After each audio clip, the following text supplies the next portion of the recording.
Di antara para ulama ada yang menyatakan bahwa tidak sah beragama kalau tidak bermadzhab. Ini kan persoalan.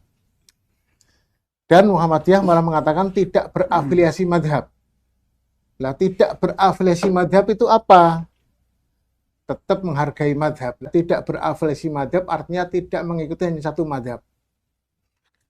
Sebenarnya banyak madhab itu ya. Ada Dawud Ad-Dohiri, ada Al-Auza'i, bahkan di Syiah itu ada Zaidiyah, ada Ja'fariyah, dan lain-lainnya. Tetapi memang yang masyhur di antara kita kaum muslimin, secara umum itu ada 4, yaitu 1 adalah Imam Abu Hanifah, lalu pengikutnya membangsakan kepada beliau dengan kata Hanafiyun, ana Hanafiyun, Imam Malik bin Anas. Lalu lahirlah Imam Syafi'i ketika Imam Abu Hanifah meninggal, Imam Syafi'i lahir. Yang terakhir adalah Imam Muhammad bin Hambal, Ahmad bin Hambal sebenarnya ya, bukan Muhammad. Ahmad bin Hambal. 4 imam ini, dia tidak mengatakan atau mendirikan mazhab, tidak. 4-4-nya ini adalah berpendapat, mengajar, kemudian melakukan transfer ilmu kepada murid-muridnya, beberapa membuat kitab-kitab, lalu ditulis apa yang disampaikan oleh murid-muridnya, lalu berkembang di madrasah-madrasah itu. Kemudian para murid itu membangsakan dirinya, sepakat dengan Abu Hanifah, namanya mazhab Hanafi, sepakat dengan Imam Malik, Maliki, sepakat dengan Imam Syafi'i, Syafi'i, sepakat dengan Ahmad bin Hambal, Hambali. Yang di mazhab nggak dihilangkan, kita cinta, mereka adalah orang-orang hebat. Para ulama-ulama mazhab ini dan murid-muridnya adalah para ulama-ulama yang sangat kita hargai. Karena itu maka pendapatnya, cara dia beristihad tetap kita adopsi, kita tetap pertimbangkan untuk kita jadikan sebagai referensi pada masa sekarang ini. Bagi Muhammadiyah, mazhab menjadi referensi istihad pada persoalan yang pernah dipecahkan oleh mereka. Adapun persoalan yang baru tentu mereka karena belum berpendapat, maka yang kita gunakan adalah metodologi mereka. Maka mazhab bagi Muhammadiyah, dia bukan sumber primer. Muhammadiyah hanya mengakui Al-Quran dan Sunnah sebagai sumber primer. Mazhab tidak memiliki otoritas tingkat wahyu, karena dia adalah pendapat para imam, para ulama, dan mereka manusia. Dan manusia itu memiliki unsur subjektivitas. Dia dipengaruhi oleh dimensi ruang dan waktu.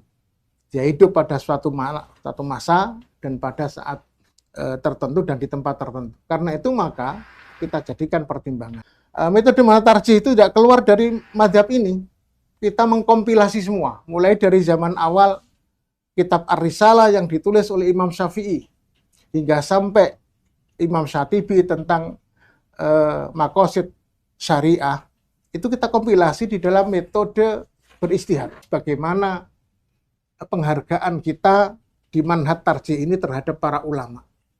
Bahkan kitab-kitab mereka, kitab Imam Syafi'i dan kitab Syafi'iyah ya, itu ada misalnya Bulughul Maram, kemudian ada Riyadhus Shalihin oleh Al-Hafidz Ibnu Hajar Al-Asqalani, kemudian Imam An-Nawawi, atau Ibnu Rus dari mazhab Hambali ya, Bidayatul Mujtahid ya, atau Al-Muwafaqat dari Maliki atau yang lainnya, tetap kita kaji di sekolah-sekolah madrasah dan di pesantren kita. Karena apa? Karena memang kita menghargai mereka dan itu kita jadikan sebagai referensi. Di PUTM juga dikaji semua kitab mazhab itu. Jadi kita tidak melupakan kehebatan mereka. Jadi tidak berafiliasi mazhab itu bukan berarti Muhammadiyah tidak menghargai mazhab, mereka orang hebat. Tetapi kita dudukkan pada posisi yang seharusnya, karena jelas bahwa sumber utama di dalam berislam adalah Al-Quran dan memang ada dinamika di situ yang tadi sudah saya sebut, keharusan bermazhab. Apakah semua muslim wajib bermazhab? Di situ ada keresahan historis. Muncul perdebatan apakah umat, terutama orang awam, wajib bertaklid pada satu mazhab. Ada yang bertanya, kalau memang tidak boleh taklid, kenapa umat warga Muhammadiyah kok bertaklid kepada keputusan Muhammadiyah? Ada pertanyaan itu ya. Apakah betul itu bertaklid? Apa pengertian bertaklid itu? Jadi Muhammadiyah dalam hal ini tidak beristihad secara fardi, tapi istihad Muhammadiyah itu kolektif. Kolektif itu artinya ulama-ulama berkumpul ya untuk memecahkan persoalan, baik kalau di Munas itu seluruh wilayah diundang, kalau fatwa itu adalah di divisi fatwa bersama dengan tim fatwa yang sudah ditunjuk. Maka mereka membahas persoalan. Jadi apa yang diputuskan Muhammadiyah itu bukanlah hasil ijtihad 1-2 orang, tetapi hasil ijtihad dari seluruh ulama Muhammadiyah, dan itu bukan hanya berkaitan dengan syariah. Kalau persoalan kedokteran ya kita juga mengundang dari ahli kedokteran, kalau persoalan ekonomi juga kita mengundang dari ahli ekonomi, dan begitu juga persoalan-persoalan yang lain. Jadi ijtihad kolektif ini adalah ijtihad yang memberikan sebuah garansi bahwa persoalan ini dilihat dari banyak sisi. Dan ketika sepakat, maka itu juga sudah ijma para ulama Muhammadiyah. Maka kita memang tidak taklid kepada mazhab-mazhab yang ada, kita jadikan pertimbangan, kita punya referensi ittiba. Jadi ketika warga itu mengikuti keputusan daripada Muhammadiyah, maka itu ittiba. Kenapa dikatakan ittiba bukan taklid? Karena mereka punya hak sebenarnya secara individu untuk berbeda dengan keputusan Muhammadiyah. Tapi secara organisasi tidak boleh. Karena organisasi itu mengharuskan ada satu keputusan bersama. Dan mereka boleh juga mengajukan kalau ada berbagai macam pandangan yang berbeda atau ada alasan-alasan yang lebih sahih. Mereka boleh mengajukan untuk dibahas kembali. Itu artinya Muhammadiyah ini bukan bersifat mutlak. Pendapat atau keputusan Muhammadiyah ini bersifat sementara sampai kepada ada hukum yang baru. Maka ini misalnya dulu tentang bank awalnya adalah makruh lalu menjadi haram misalnya ya, atau tentang hukum-hukum yang lain. Yang terakhir adalah bahwa ketika taklid itu merebak, maka akan menjadi penutup pintu ijtihad, maka akan ada stagnasi pemikiran dan ketidakmampuan syariat merespon tantangan zaman, terutama dalam urusan muamalah. Maka para sahabat tabi'in, bahkan imam madzhab sendiri tidak bermadzhab. Madzhab itu baru muncul pada setelah mereka kok. Imam madzhab itu kan tidak bermadzhab, dia pendapatnya sendiri, tapi dia diikuti oleh pengikutnya, yang pengikutnya itu yang bermadzhab. Mereka adalah mujtahid yang mendirikan mazhab. Ini menunjukkan bahwa ijtihad dan ittiba adalah norma di masa awal. Teruskan lagi atau masih? Terus? Oh ya, dicoba. Oke. Jadi itu untuk dimensi awal tentang mazhab ini. Di antara poin-poin penting yang bisa kita ambil, yang pertama bahwa Muhammadiyah meskipun punya wawasan seperti itu bukan berarti tidak menghargai mazhab, tidak mempertimbangkan berbagai khazanah yang ada di mazhab, tetapi menempatkan mazhab itu sesuai pada posisinya, ya Ustaz. Ya. Seperti itu. Kenapa Muhammadiyah memilih tidak berafiliasi mazhab, tidak secara tegas mengambil mazhab X misalnya? Karena memang urgensi dari tajdid, sudah saya singgung tadi. Ketika Muhammadiyah mengambil dirinya sebagai gerakan tajdid, maka ia harus mengambil jarak yang sama terhadap seluruh mazhab. Tidak mungkin gerakan tajdid itu hanya ambil satu mazhab. Berarti jadi kalau satu mazhab berarti dia hanya tajdid di mazhab itu. Karena kita kan tajdid di seluruh bangunan konstruksi keislaman kita. Otoritas tertinggi tentu adalah Al-Quran dan Sunnah. inilah konsekuensi logis ketika kita menamakan diri sebagai gerakan tajdid. Berikutnya adalah nilai dan prinsip dalam memposisikan mazhab.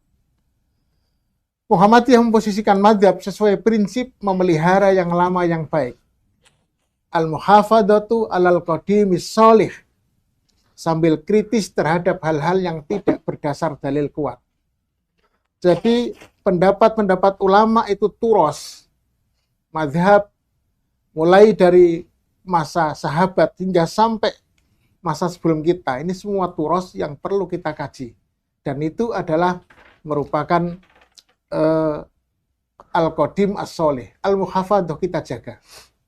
Tetapi kita juga apresiasi akademik, karena itulah maka manhaj tarjih ini manhaj yang menghargai semua. Maka kaidah al-muhafadhatu alal qadimis sholih itu menempatkan mazhab pada posisi yang strategis, wal ahdu bil jadidil aslah. Jadi mazhab akhirnya selaras dengan dalil yang terkuat. Meskipun kadang-kadang memang ada di antara para musyawirin yang berbeda pendapat, itu kita hargai. Tetapi keputusan tetap diambil secara kolektif, bukan veto, bukan diambil Suara terbanyak. Suara terbanyak sehingga bukan hanya mayoritas. Kalau sebisa mungkin adalah kita saling berdebat, bahkan pernah di Munas Malang sampai jam 2 malam masih berdebat, nggak selesai. Makanya ada istilah tawakuf. Kalau udah nggak selesai, udah tawakuf. Kita tidak melakukan pemilihan voting, tidak. Karena Muhammadiyah ini adalah ijtihad kolektif. Kalau memang ada 1-2 dari ulama yang berbeda, silahkan secara pribadi. Ya. Tapi jelas secara organisasi harus mengikuti keputusan dari tarjih. Contoh, kita membahas tentang rokok. Di mana rokok itu hukumnya? Kita cari Quran dan Sunnah. Kalau memang tidak ada secara tersurat tentang rokok, tersirat ada enggak? Bisa enggak kita memasukkan misalnya secara tidak langsung ini persoalan rokok. Lalu dari sisi kesehatan, dari sisi ekonomi, dari sisi yang lain kita masukkan semua, disitulah ada proses pengambilan keputusan dengan metode-metode yang kita gunakan. Karena itu maka di dalam prinsip kita bertarjih yang penting konsisten, yaitu proses menghasilkan putusan yang menjamin konsistensi dengan manhaj tarjih. Bukan karena keterikatan pada mazhab, melainkan karena keterikatan pada metode yang sama. Jadi kita bisa menggunakan metode qiyas atau istihsan atau uruf atau apapun itu, ya, tetapi kita konsisten memiliki dasar yang kuat dan kita tetap Al-Quran Sunnah kita gunakan bagaimana pendapat mazhab kalau memang persoalan itu pernah diputuskan oleh mazhab atau oleh ulama-ulama dahulu yang sudah pernah memutuskan. Lalu bagaimana kondisi sekarang, bagaimana metode yang kita gunakan, bagaimana ilmu yang berkembang, barulah kemudian kita putuskan. Di dalam asumsi istiqro misalnya yang integralistik itu, memang semua hal-hal yang bisa menjadi sumber dan alasan itu kita ambil. Itulah memang menjadi ulama tarjih itu harus punya pemahaman yang komprehensif dari semuanya.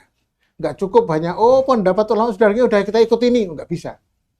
Jadi pendapat ulama semua kita jejer, apa alasannya, kemudian juga Al-Quran dan Sunnah, kalau ada keputusannya seperti apa, kenapa ulama kok memahami seperti ini, baru kita akan ambil berkaitan dengan kondisi real masyarakat sekarang. Maka itulah yang terjadi pada kita. Karena itulah maka fikih ibadah Muhammadiyah, kenapa kok mirip Hambali? Ya, pertanyaan gitu ya. Apakah itu afiliasi? Memang kadang ada titik temu fikih ibadah Muhammadiyah dengan mazhab Hambali. Beberapa, bukan tidak semuanya ya. Dan itu bukan berarti bahwa Muhammadiyah itu berafiliasi pada Hambali, bukan. Misalnya di dalam kasus wudhu ketika mengusap kepala, kenapa Muhammadiyah kok sama dengan Hambali? Yang lain kok tidak misalnya? Ya karena memang sama-sama kita jadikan hadis itu yang jadikan sebagai patokan. Tapi tidak semua, ada beberapa yang juga berbeda dengan Hambali. Jadi ini hanya ketepatan saja. Ketika memang di dalam ibadah Muhammadiyah tidak mau menggunakan akal pikiran terlalu jauh, banyak kepada sunnah. Ketika ada sunnah hasan itu sudah kita pakai, maka kita akan bertemu dengan ahli fikih yang memang menggunakan sunnah. Bukan berarti kita berafiliasi pada mereka, tapi kita berafiliasi kepada Quran sunnah itu. Kesamaan terjadi karena mazhab Hambali memiliki ciri khas mengutamakan hadis dan lebih berhati-hati terhadap ra'yu yang berlebihan pada kasus ibadah ini. Keduanya bertemu di titik otoritas hadis sahih. Kalau kita sekarang kan makbul itu tidak hanya sahih, hasan pun masuk. Kemiripan ini adalah hasil dari ittiba institusional yang independen. Bisa sekalian, dari sini maka sebenarnya kita bisa melihat ya betapa bahwa ketika beristihad Muhammadiyah itu tidak hanya Quran dan Sunnah selesai, tidak. Kita kalau tahu di dalam menyiapkan materi Quran Sunnah itu kita cari secara serius pendapat para ulama itu seperti apa, baik itu pada sisi metodologinya maupun fikih furuknya yang praktisnya. Lalu kemudian kita lihat kondisi perkembangan zaman sekarang ini, dan akhirnya kita putuskan, dan keputusan itu kemudian kita bahas bersama, apakah benar seperti ini, apa ada yang lain. Seperti itulah, sehingga akhirnya Muhammadiyah tidak berafiliasi madhab itu adalah karena gerakan tasdid harus secara integralistik, istiqra', induktif itu menggunakan semua dalam proses istidlal dan semua bermuara kepada Al-Quran dan Sunnah. Terima kasih, semoga kita bisa diskusi agak panjang lebar dalam memahami semua. Assalamualaikum Ustadz, izin bertanya, di zaman sekarang banyak orang yang masuk Islam dan juga sekarang banyak madhab atau aliran yang menyeleweng sehingga membuat mu'alaf tersebut menjadi bingung. Pertanyaannya Ustadz, bagaimana pendapat Ustadz dan cara untuk menyelesaikannya? Oke. Kemudian yang terakhir dari Muhammad Melki Canani. Assalamualaikum Ustadz, mohon izin bertanya, apakah status non-madhab yang digunakan Muhammadiyah mempermudah proses modernisasi fikih yang relevan dengan perkembangan zaman? Dan bagaimana pandangan Muhammadiyah tentang madhab yang menyatakan sah atau tidaknya suatu tindakan ibadah dikarenakan setiap madhab memiliki metode dan pandangannya sendiri? Ya. Seperti itu, Monggo. Ketika 4 madhab itu menguat dan masing-masing memiliki jamaah, di antara mereka juga saling menyesatkan. Dan itu bisa kita baca dalam sejarah. Bahkan di antara mereka kemudian saling ada benturan keras. Bagaimana kejadian antara madhab yang ketika duduk tasyahud telunjuknya digerakkan, yang satunya tidak menggerakkan. Itu ternyata kemudian di pinggirnya itu nggak suka dengan digerakkan, maka lalu dipegang jarinya, lalu diputus. Itu kan pernah terjadi dalam ceritanya. Artinya memang antar madhab sendiri itu juga berbeda dan saling keras. Lalu secara bersama-sama itu kemudian juga berbeda dengan yang tidak mau bermadhab. Dimulai dengan pada masa Ibnu Taimiyah mengajak ar-ruju' ilal Quran wa sunnah itu. Karena itu maka sampai kapanpun nanti tidak akan selesai itu. Kita mengajak untuk saling menghargai bahwa di dalam hal ini ada perbedaan pendapat bermadhab atau tidak. Hanya memang ada kesalahan di dalam melihat persoalan ini. Dianggap kalau tidak bermadhab itu artinya kemudian sama sekali anti kepada pemikiran para ulama. Itu salah. Tidak bermadhab itu artinya adalah bahwa kita belajar serius, kalau sudah bisa, kemudian kita bisa memilih. Dan itu proses yang panjang. Makanya tidak bisa seseorang itu langsung memilih padahal dia nggak punya ilmunya. Kemudian juga dia tidak memiliki sandaran yang diikuti, maka dia bisa tersesat.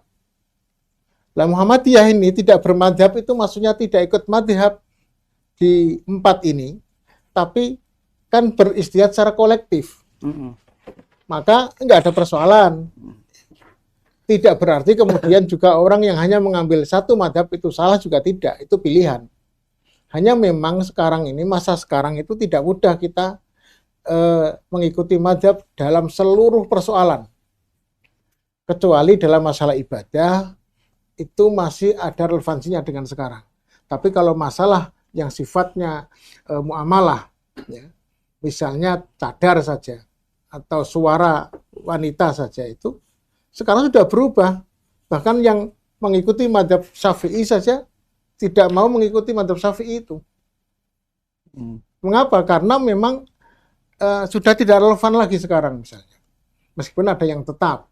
Artinya bahwa bermadhab itu pilihan dan tidak bermadhab itu juga pilihan. Hanya memang harus hati-hati, orang yang tidak mau bermadhab, lalu dia ikut siapa?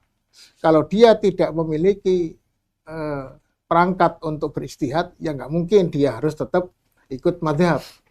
Atau mengikuti pendapat yang sekarang sudah ada, misalnya MUI, atau di Bahsul Masail, atau Tarjih, atau yang lain. Memang di dalam fikih itu, sebenarnya ada yang pokok. Yang pokok itu yang harus dipegang. Yang beda-beda itu, anggap saja ambil salah satu nggak apa-apa. Misalnya, pokok dalam Islam itu adalah kewajiban sholat, puasa, haji, zakat misalnya. Haramnya zina, haramnya mencuri, kan pokok itu. Nggak usah bingung, yang pokok ini yang dipegang. Selebihnya itu adalah ada perbedaan pendapat.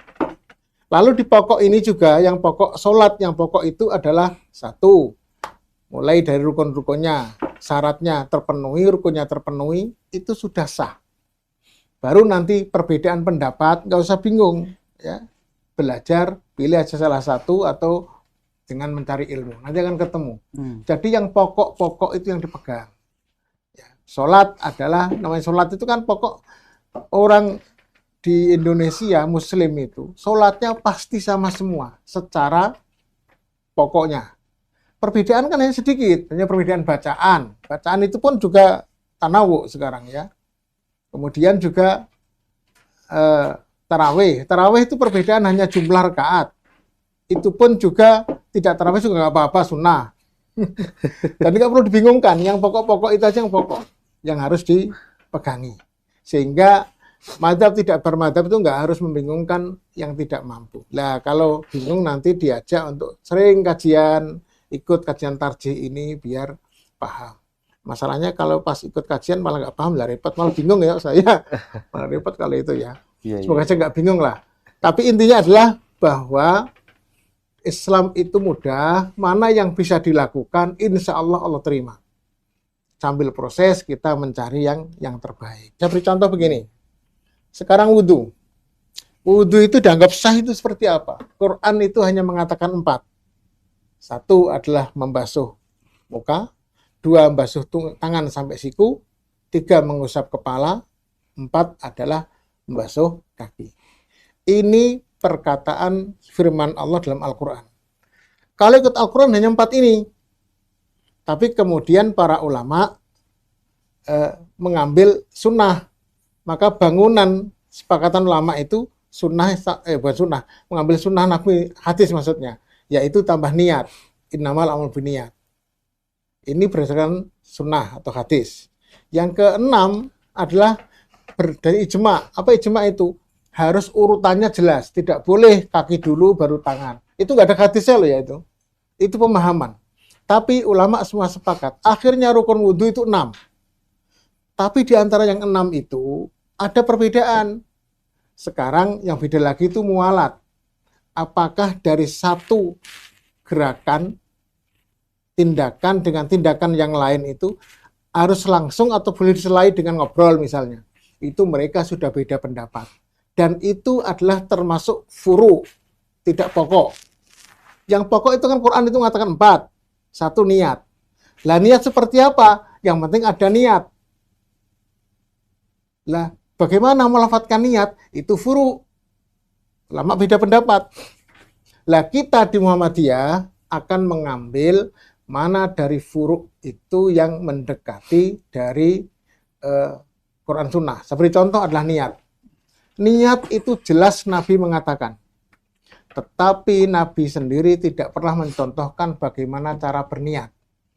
Melafatkannya maksudnya. Nggak ada contoh dari Nabi sahabat melafatkannya.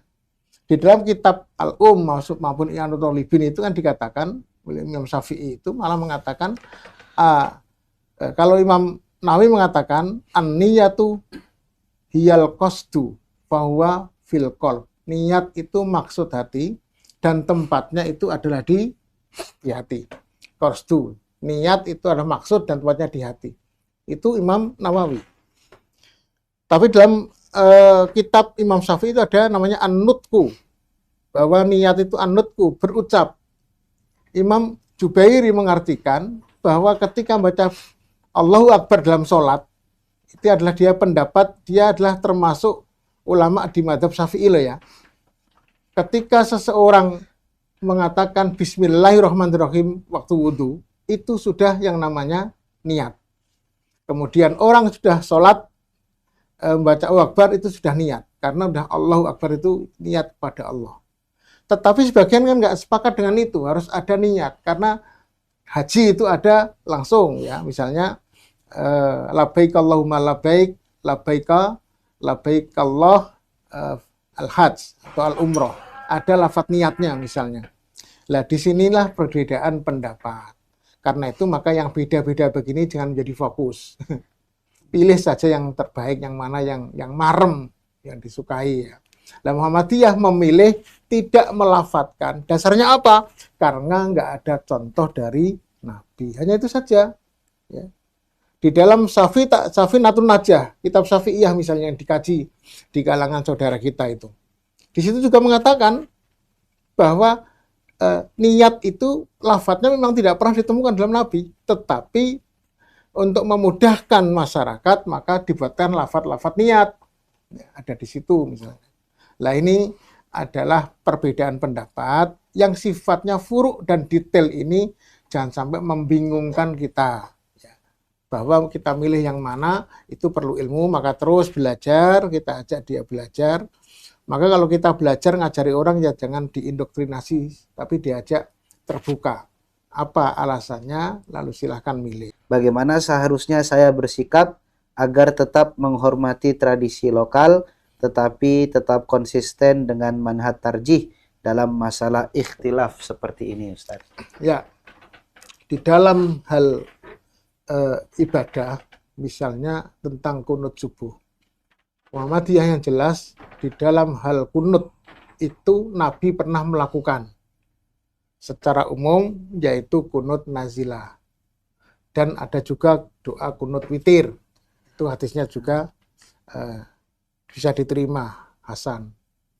Memang di dalam kunut subuh itu ada perbedaan penilaian terhadap hadis tersebut. Sebenarnya karena ini Nabi pernah melakukan, dan kunut itu juga pernah bagian dari sholat, maka ketika kita menghargai orang yang melakukan itu, nggak ada persoalan. Bahkan dalam sebuah kisah kan, Hamka itu pernah sholat bersama Wahid Hasim atau Hasbullah, lupa saya ya. Kiai Wahid Hasim atau Kiai Hasbullah. Waktu itu, dia yang disuruh jadi imam, tapi malah dia kunut.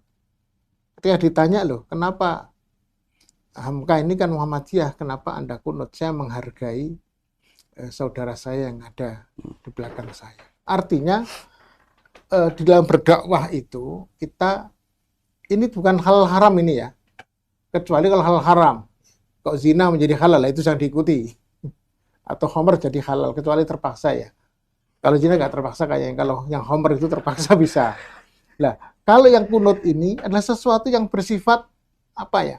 Keputusan karena perbedaan di dalam melihat hadis kita mengambil yang rojih. Bukan berarti bahwa orang yang melakukan yang marjuh ini itu salah 100% tidak. Ya. Karena yang rojih kita ambil yang rojih.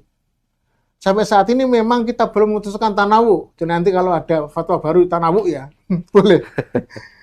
Tapi sekarang masih rojih itu adalah tanpa itu. Tanpa kunut. Meski demikian, maka kalau kita menghargai, itu dibolehkan.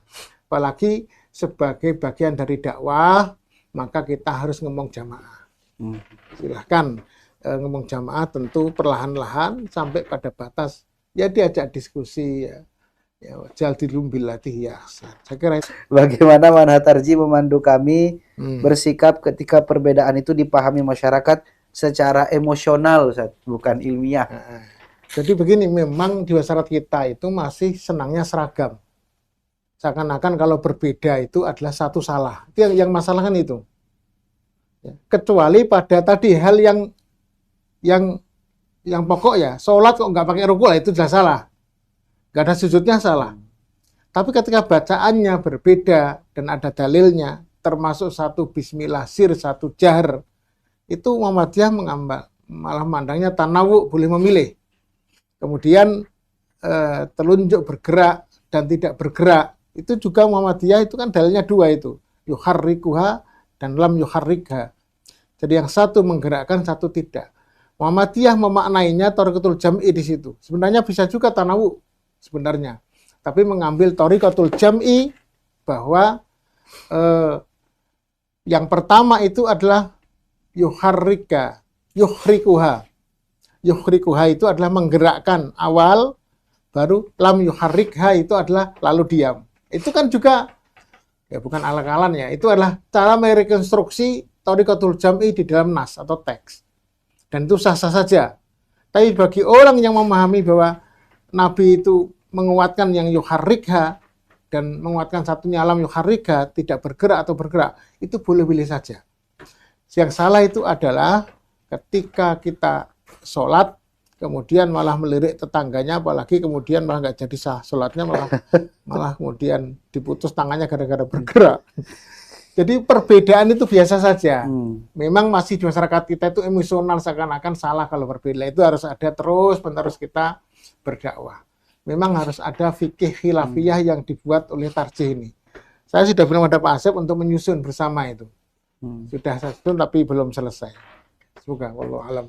Dalam kondisi di mana otoritas Ustadz sangat kuat, bagaimana cara menerapkan Manhaj Tarji tanpa terkesan menantang figur, Ustadz? Biasanya juga seperti itu. Nah, sebenarnya ada dua hal di sini. Yang pertama adalah bahwa ketika kita bertemu dengan orang itu, tidak berarti harus sama ya, dan harus sepakat. Kita bisa sepakat di dalam ketidaksepakatan.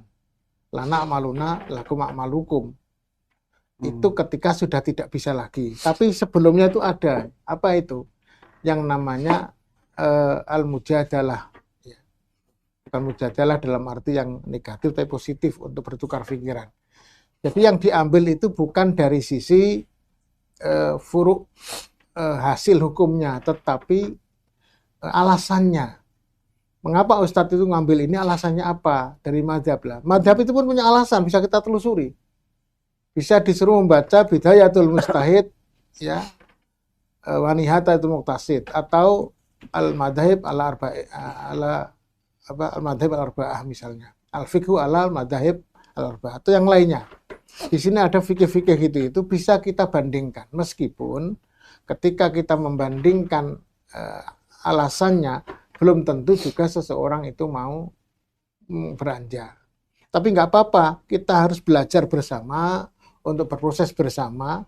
Minimal kalau tahu dalilnya itu kan kemudian kita saling memahami, oh ada dalilnya kok ini, sudahlah biarkan saja lah. Sama-sama kita berjalan. Seringkali kita harus bermusuhan sesama muslim karena berbeda.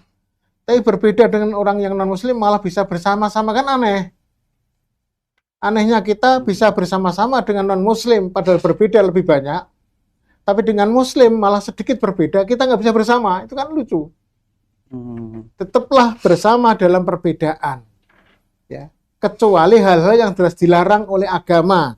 Yang furuk-furuk itu sambil belajar terus kita merapat untuk mencari titik temu. Kalau tidak ya sudah, lana maluna lakum malukum. Dan itu saling kita Gitu. Izin bertanya seputar mazhab sebagai peran majelis tarjih dalam membandingkan pandangan pada mazhab sebelum diambil sebagai pertimbangan dalam penetapan hukum. Sekian, terima kasih. Ya. Jadi persoalan-persoalan yang berkaitan dengan ibadah itu pasti sudah pernah dibahas oleh para ulama mazhab. Maka kita harus membacanya. Jadi membandingkan ini bukan berarti membandingkan hasilnya ya. Kita ingin tahu apa sih alasannya. Kita kan juga punya Quran dan Sunnah yang sudah kita ambil dengan istiqro itu kan, oh ini ayatnya, ini hadisnya. Oh ulama ini kok mengatakan ini, apa alasannya? Terkait dengan dalil ini tidak. Ya, misalnya. Baru kemudian kita akan mengambil yang lebih mendekati dalil itu. Misalnya, dalil tentang membasuh, mengusap kepala. Itu Imam Ahmad bin Hambal menggunakan dalil itu untuk mengusap kepala, mulai dari depan ke belakang, dikembalikan lagi. Itu dalilnya jelas sunnah.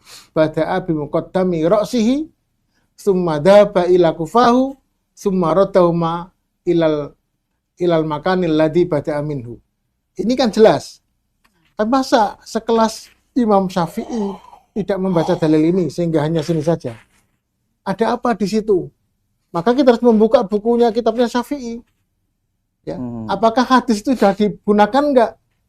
Kalau digunakan, kenapa beliau kok hanya menggunakan ini? Oh, ternyata dia pakai hadis yang lain.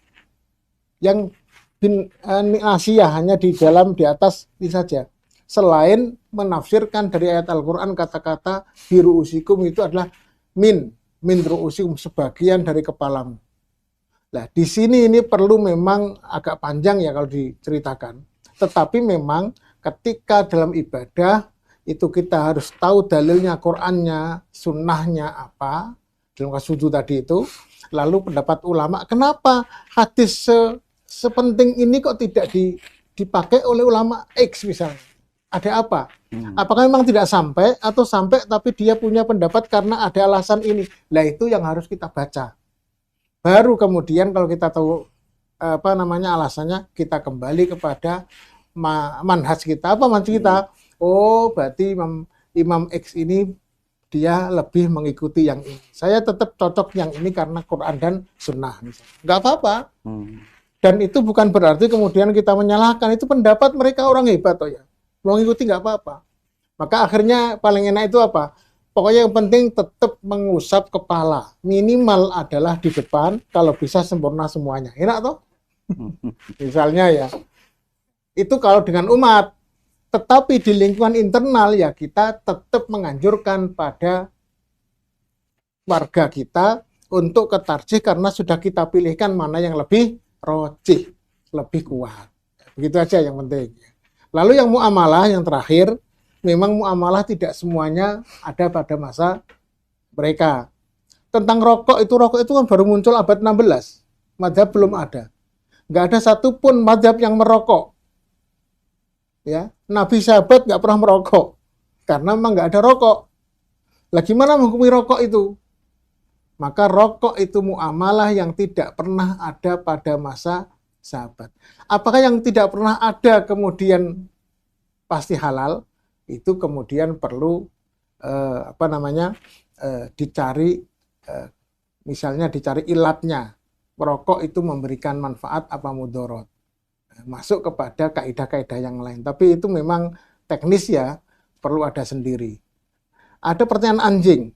Anjing itu betul nggak diharamkan nggak? Mana Qur'annya? Mana sunnahnya? Repotlah kita itu.